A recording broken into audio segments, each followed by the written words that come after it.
Ça vous arrive de tout garder pour vous jusqu'au jour où vous pétez un plomb? Si oui, cette vidéo pourrait vous aider.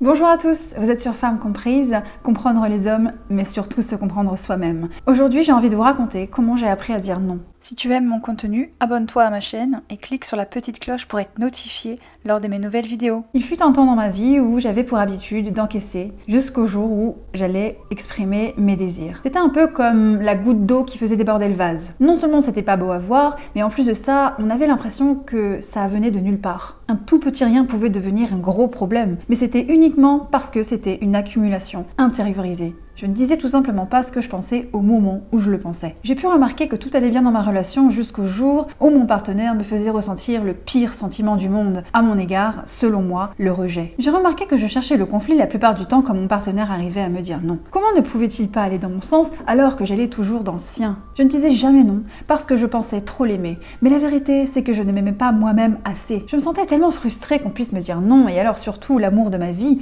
comment serait-ce possible? Moi qui avais ce désir d'être admirée, moi qui pensais qu'en tant que femme je pouvais avoir le pouvoir sur un homme, je me sentais acquise. J'avais l'impression que la relation idéale était fusionnelle, une complicité absolue. J'étais à côté de la plaque. Le professeur de psychologie Yvon Dallaire a écrit un livre qui s'intitule « Qui sont ces couples heureux ?» Et voici un passage qui remet totalement en cause mes croyances. Yvon Dallaire sait combien le jeu de pouvoir peuvent être destructeurs d'une relation, même quand existent des sentiments forts, mais qui ne résisteront pas si l'un veut imposer son jeu et ses règles, tout en refusant ou sabotant le jeu et les règles de l'autre. Les couples heureux sont ceux qui ne s'abritent pas derrière leurs sentiments, qui ne mettent pas toujours en avant leur amour pour en faire un alibi, un enjeu de chantage ou une pression. Ils vont découvrir ce que moi-même j'ai mis longtemps à reconnaître, que ce n'est pas l'amour qui maintient ensemble deux êtres dans la durée, mais la qualité de leur relation, et que cette qualité passe par le respect de certaines balises. Vous l'aurez compris, dire non, c'est se respecter soi-même. Après tout, qui aimerait vivre avec quelqu'un qui dit tout le temps oui? La vérité était que je n'en voulais vraiment pas à mon partenaire, plutôt à moi d'avoir laissé passer tout ce que j'ai laissé passer sans avoir cette possibilité,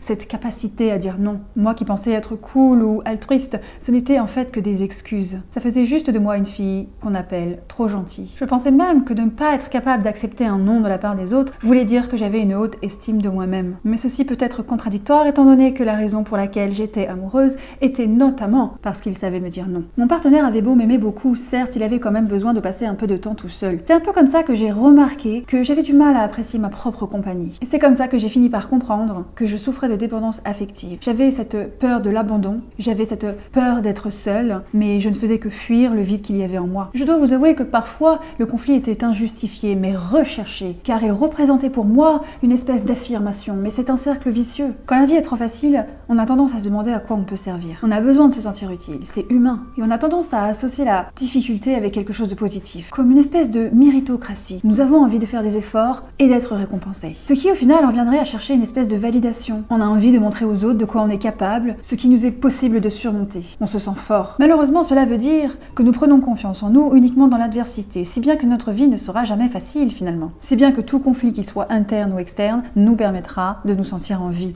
Et c'est bien parce qu'on a peur d'être heureux. Souvent, les personnes qui ont une estime d'elles-mêmes assez faible pensent qu'elles doivent faire le bien autour d'elles pour être aimées. Elles sont prêtes à beaucoup de sacrifices pour avoir un peu d'affection en contrepartie. Mais ce qui rend le cercle vicieux encore plus vicieux, c'est que le conflit crée des tensions, il crée des frustrations. Voici un article qui illustre mes propos. À préciser que c'est l'excitation de la frustration des mots qui a alimenté le brasier. Le rapport sexuel peut écraser l'angoisse d'affronter la parole et ses discordes. C'est pourquoi dans cette économie cynique, rien de tel qu'une scène de ménage pour relancer la libido. Depuis que je fais quelque chose qui me rend vraiment heureuse, ma relation n'en est que meilleure. J'ai dû reprendre contact avec les amis que j'avais abandonnés, mais surtout lancer ma chaîne YouTube. Et ce n'est pas parce que j'ai compris que par moments j'étais trop gentille que je suis devenue soudainement invivable. J'ai juste appris à dire non gentiment. J'ose espérer que cette vidéo vous aura permis d'apprendre à dire non plus souvent, d'apprécier votre propre compagnie un peu plus souvent et d'éviter les conflits internes, externes et de vous autoriser à être heureuse. Merci d'avoir regardé. À bientôt.